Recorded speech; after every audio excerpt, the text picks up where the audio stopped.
Bonjour et bienvenue sur Isobourse. Vendredi 11 décembre 2020, l'indice CAC 40 a terminé la semaine sur une baisse hebdomadaire de 1,8% à 5507 points, portant sa perte à 7,9% sur l'année 2020.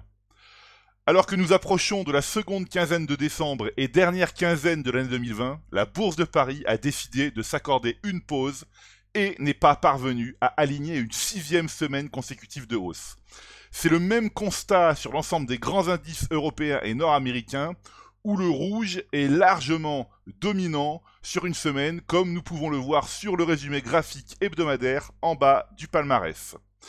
Alors il s'agit d'une pause légitime qui ne remet pas en cause la hausse des marchés américains et les prémices du redressement des marchés européens à moyen terme. Alors sur le CAC 40, les courbes de pression Isobourse 5 et 20 mois continuent de se diriger vers un croisement haussier. S'il était confirmé, ce signal clôturerait la phase d'incertitude dans laquelle l'indice parisien évolue depuis fin février 2020 et serait stimulant pour la Bourse de Paris à moyen terme. À titre de comparaison, le S&P 500, donc l'indice élargi de la Bourse de New York, est quant à lui repassé positif à moyen terme dans l'été 2020, après le croisement haussier des courbes de pression Isobourse 5 et 20 mois, validées en août 2020. Alors passons maintenant à l'analyse des actions et notamment à l'étude des 200 valeurs les plus échangées sur Euronext, Amsterdam, Bruxelles et Paris. Alors à moins de 15 séances de la fin d'année 2020, il est intéressant d'étudier les plus belles progressions annuelles pour savoir quelle stratégie adopter sur ces valeurs. Alors le suivi des positions présentées à l'écran affiche les valeurs de l'univers Euronext 200 depuis le croisement haussier des courbes de pression Isobourse 5 et 20 mois. La colonne jour du tableau permet de visualiser ici donc le nombre de séances boursières écoulées depuis le signal haussier moyen terme Isobourse. Alors pour de nombreuses valeurs, il est facile de constater que le signal de retournement de la tendance majeure ne date pas d'hier. Alors ici, le plus beau gain, en fait, depuis le croisement haussier des courbes de pression Isobourse 5 et 20 mois, et d'ailleurs la plus belle progression annuelle 2020, c'est le néerlandais Alfen. Donc Alfen, le spécialiste des solutions énergétiques, qui gagne, près de 465%. Voilà, on va ouvrir le graphique. Alfen, voilà, un croisement haussier des courbes de pression Isobourse 5 et 20 mois validé en septembre 2019. Voilà, hein.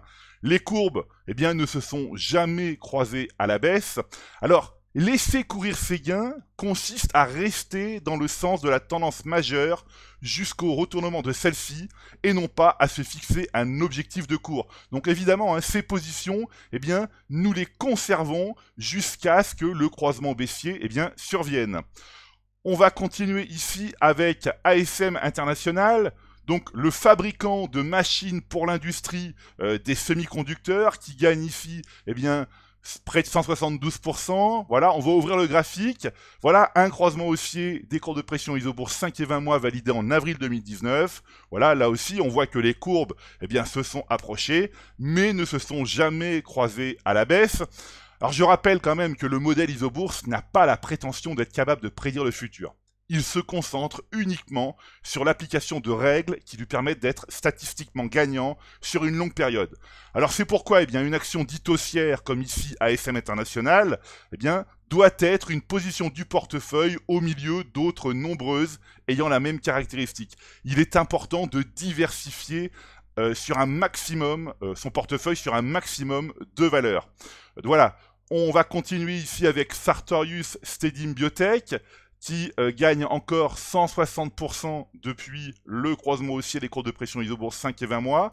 Alors la particularité de Sartorius Stedim Biotech, donc voilà, c'est que le titre de l'industrie pharmaceutique, finalement, est proche d'un croisement baissier. C'est pour ça qu'ici vous avez des points d'interrogation. Pourquoi ? Tout simplement parce que nous allons devoir attendre la confirmation, peut-être à la fin du mois de décembre, d'un signal baissier moyen terme sur cette action pour finalement la sortir du portefeuille. Voilà, pour l'instant, cette action est toujours effectivement en portefeuille. On va continuer ici avec Adyen, donc le spécialiste des solutions de paiement qui gagne presque 120%. Voilà, et bien Adyen, de la même manière, janvier 2020, un croisement haussier des courbes de pression ISO-bourse 5 et 20 mois. Jamais les courbes ne se sont croisées. Voilà, cette valeur est donc conservée également en portefeuille. Albioma, donc le producteur d'énergie renouvelable, voilà. 103%, on voit que les courbes ici, la courbe 5 mois commence à se replier vers la 20 mois, mais en fait, pour l'instant, pas d'inquiétude, tant, je le rappelle, tant que la courbe 5 mois évolue au-dessus de la courbe 20 mois, il est recommandé de se laisser porter par la tendance majeure. Donc voilà, je rappelle, hein, un signal haussier validé en mars 2019. Voilà, on continue alors ST Micro électronique qui a beaucoup baissé cette semaine suite à la révision de ses objectifs moyen terme, bah vous voyez que pour l'instant, les courbes de pression ISO-bourse 5 et 20 mois, eh bien, ne présentent pas de croisement baissier. Voilà, on voit que la 5 mois a été légèrement impactée après la forte baisse de cette semaine, mais pour l'instant, il n'est pas question de couper cette position dans les portefeuilles. Voilà, on va continuer ici avec, pareil, on peut passer un BE semi-conducteur, donc c'est un fabricant de matériaux également pour les semi-conducteurs, voilà, un signal haussier validé en juillet 2019, voilà des courbes qui se sont approchées à plusieurs reprises, hein. Vous voyez hein, ici, voilà, le titre baissé, des courbes qui se sont approchées, jamais croisées, voilà, le titre a été conservé en portefeuille, il a largement rebondi, et pour l'instant, eh bien, il doit être conservé en portefeuille.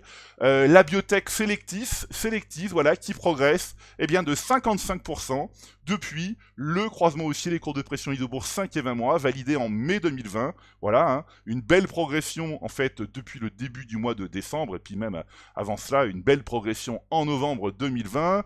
Voilà, on continue avec, pareil, Soitec, hein, dans le secteur des semi-conducteurs. Soitec, un signal haussier validé en juillet 2020, 50% de gains depuis. Évidemment, cette valeur est conservée en portefeuille également. Voilà, on peut parler ici d'Iliad. Iliad, donc la maison mère de l'opérateur télécom Free, qui gagne pratiquement 50%. Et bien voilà, un croisement haussier des courbes de pression validé en novembre 2019. Vous voyez que les courbes ne se sont jamais recroisées à la baisse. Voilà, la valeur est conservée en portefeuille. Alors plus récemment, on a vu un signal haussier apparaître sur ArcelorMittal.